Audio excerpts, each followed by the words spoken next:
Hello there, I'm your host Dan Rojas, and I have three 12-volt solar panels here. Solar panels are similar to batteries in the sense that they use direct current.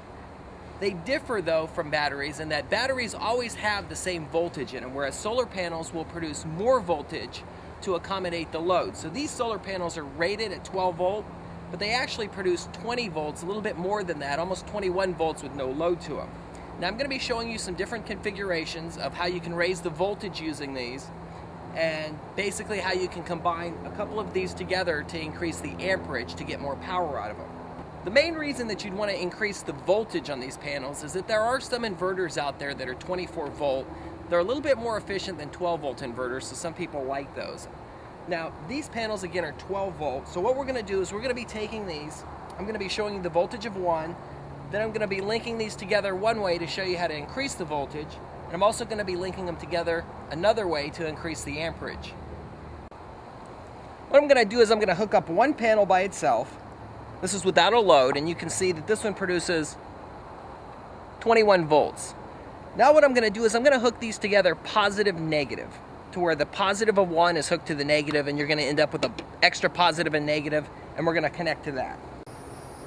Okay, we now have two panels hooked up, and you can see that the voltage now jumps up to 41 volts. Now I'm going to do the third panel.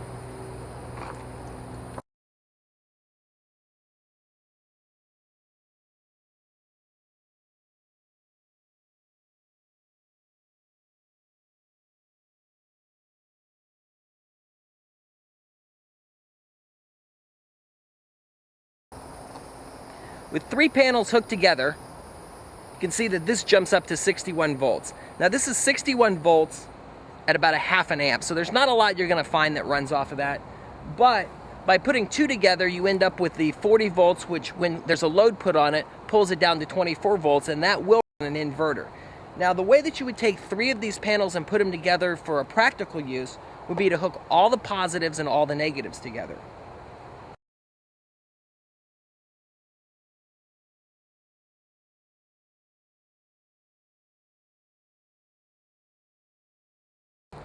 Right, I've got all my negatives together there, all my positives here, and you're going to notice that this meter drops back to 21 volts even though all three panels are hooked up. The difference with this is 21 volts or 12 volts with the load on it at an amp and a half versus a half an amp, which increases the power output to it.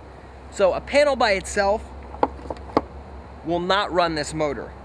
But if you put them all together, these panels will run this motor.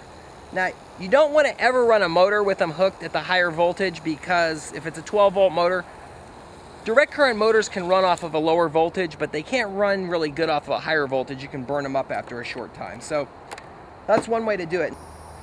Hooking the panels together in a positive negative configuration to raise the voltage may seem a little strange to you, but when you have a digital camera that you put the batteries one up, one down, the charger input that you'll notice on the side of the digital camera will say 3 volts. If you put 4 batteries in, it's going to jump up to 6 volts. So this takes advantage of direct current's ability to hook multiple things together to increase the voltage. The same is true for car batteries or deep cycle marine batteries that you'd use to run an inverter in your house.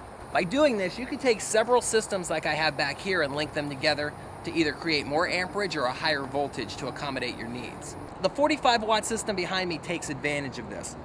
What it does is you take all three solar panels and you put all the negatives on one side, all the positives on the other side. What that does is it takes solar panels that are an amp and a half, puts them all together to create about 4.5 amps of power at 12 volt. One thing you never want to do is hook a panel with a higher amperage, like the ones back there, to one of these in the positive negative configuration. You can do it where they're all hooked together and increase the amperage. I could add these to this safely by adding all the positives to one and all the negatives to the other.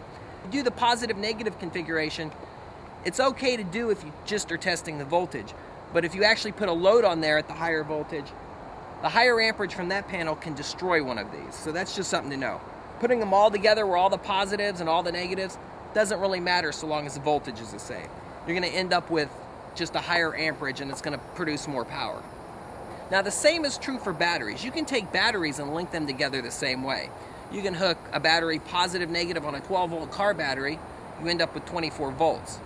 You put all the positives together and all the negatives together, you get the amperage of all the batteries in one line, which is pretty powerful thing. All right, what I have here is 3 regular car batteries. You can use deep cycle marine batteries. They actually work better. I like the car batteries because if something goes wrong with them, a lot of them have 2-year warranties, so you can take them back.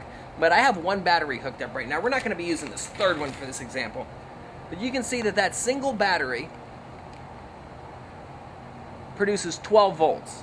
Now what I'm going to be doing is hooking these up in the positive-negative configuration.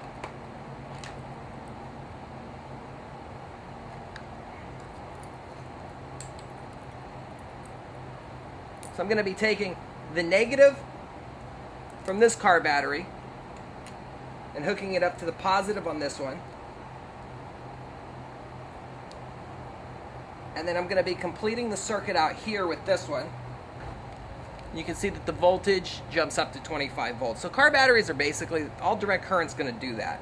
In a future video, I'm going to be talking to you about watts, amps, and volts and explain to you about how you can hook one of these up to a solar panel with an inverter to your house, and also show you how you can see how much energy you're going to require from your system to decide how many solar panels you're going to need and how many sets of batteries you're going to need.